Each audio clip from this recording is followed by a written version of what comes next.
bonds are woefully mispriced. Yields need to be much higher. Prices need to be much lower. Stocks are overpriced. Their multiples are too high. The US dollar is dramatically overpriced because it's going to lose a tremendous amount of its purchasing power over time, and therefore it should have a much lower exchange rate than the one it has right now.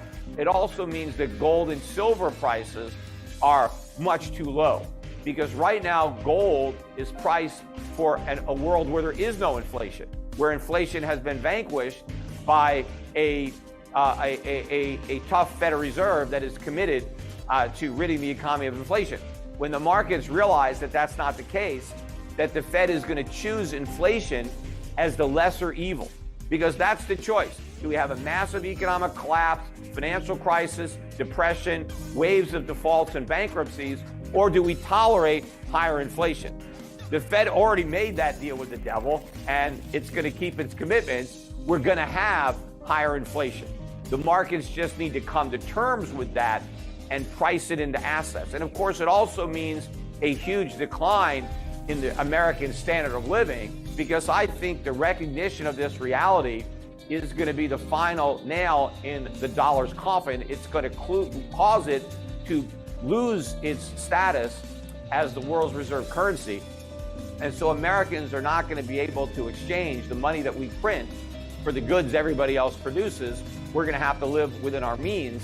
And those means have been greatly diminished during the years that we've been able to run these massive trade deficits and outsource all of our manufacturing. We've gotten a small taste of those supply channel bottlenecks recently. Well, we're going to get a full helping of it later once the dollar plunges and we really see how much we depend on global supply chains. But again, to wrap this up, when it comes to individual investors, right, we need to take advantage of this situation.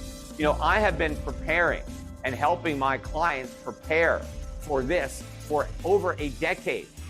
And the only thing that surprised me is that we've been able to kick the can down the road for as many years as we have. But everything else that's happened is what I predicted.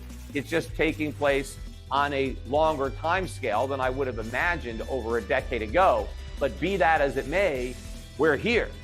And the fact that we were able to kick the can down the road for as many years as we did just made the problems much worse. The bubble has grown much larger during the years of can kicking. And as a result, the collapse is much greater. It means that investors stand to lose a lot more purchasing power if they don't understand what's going to happen and modify their portfolios to account for this.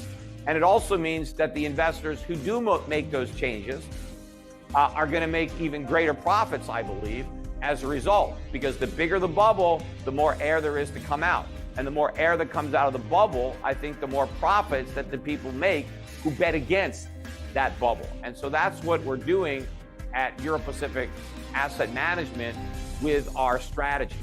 But I think for people who want to speculate and who are willing to assume a higher degree of risk, and that's always the case when you're investing in gold and silver mining companies, I think those assets are among the most mispriced assets in the market, because if inflation drives the price of gold up to 5,000 or 10,000, the markets currently assume that the price of gold is going to stay at 1,800 or lower into the indefinite future.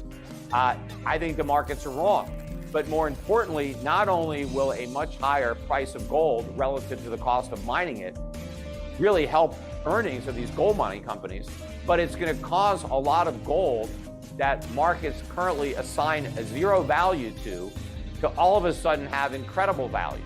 Because if a gold mining company has gold and it costs $2,000 to get that gold out of the ground, and you don't think the price is going above 1,800, that gold is worthless. It costs more to mine it than you can get by selling it. But that whole dynamic changes. What if the price of gold goes up to 5,000 and the cost of mining it goes up to 3,000?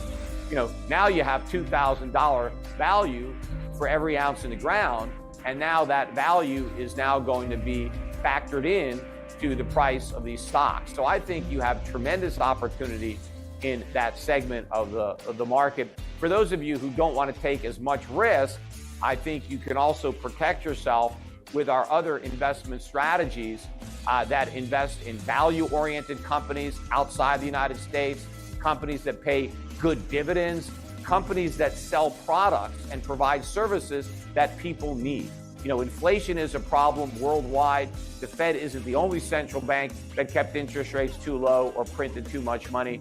So when you own a business, you want to own businesses that provide products and services that people need so that you have pricing power to raise your prices as your costs are going up. You don't want to be in the business of providing items that people just buy after they finish paying for all the stuff they need. You want to sell necessities, not luxuries. The discretionary items are the ones that are in trouble because as people pay more money for food or more money for energy and things like that, they're going to have to cut back on other things. And so you don't necessarily want to own stock in those companies because they're going to be facing a lot of economic headwinds in addition to just higher interest rates and rising inflation. So we are making these calculations when it comes to determining our allocations and the companies we buy. Specifically, all the companies we're buying are designed to thrive in an environment where the U.S. economy is weak, where we have stagflation, where we have high inflation and a weak economy in the U.S. And I believe that when the dollar finally tanks on this reality, that is going to set off an economic boom outside the United States, particularly in the emerging markets, because those economies have suffered from an overvalued dollar. They are going to experience relief when the dollar is no longer overvalued. And in fact, I think there's going to be big inflows of capital into these economies that is really going to provide a big boost to their economy and therefore provide a significant increase to the asset values in those economies. I actually do have an emerging market fund that people can invest in specifically to take advantage of the repricing of emerging market assets, not just the stocks, but the currencies that those stocks are denominated in. Because as the US dollar falls, I think it's the currencies of those countries that are going to rise. In addition, you know, I would encourage the people who are listening to my presentation to continue to follow what I have to say about the markets on a regular basis. I provide my insights generally at least twice a week, sometimes more, on my podcasts. And if you're not now a regular listener to my podcast, you should start listening. You can listen for free on schiffradio.com. You can also listen on my YouTube channel, the Peter Schiff Show. It's the Schiff Report on YouTube. If you want to listen, you know, without any of the commercials, if you want to listen a little early, you can go to Locals.